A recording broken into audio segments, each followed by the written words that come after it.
Ramai orang ingat duit macam ni ada emas sebenar. Wait a minute. Sebab namanya emas Nordic. Tapi betul ke tu?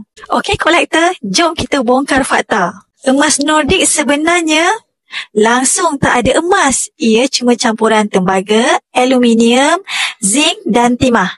Nama je emas sebab warnanya macam emas. Komposisi dia 89% tembaga, yang lain tu bahan industri je, bukan logam berharga. Nilainya lebih kepada koleksi dan nostalgia, bukan pelaburan logam berharga.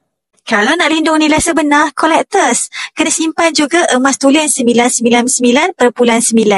Yang ni bukan sekadar cantik, tapi juga kalis inflasi. Jadi lepas ni bila nampak emas Nordic, ingat ya, bukan semua yang berkilau itu emas. Klik pautan di bio ataupun caption untuk saya bantu dengan cara dan langkah yang terbaik buat anda.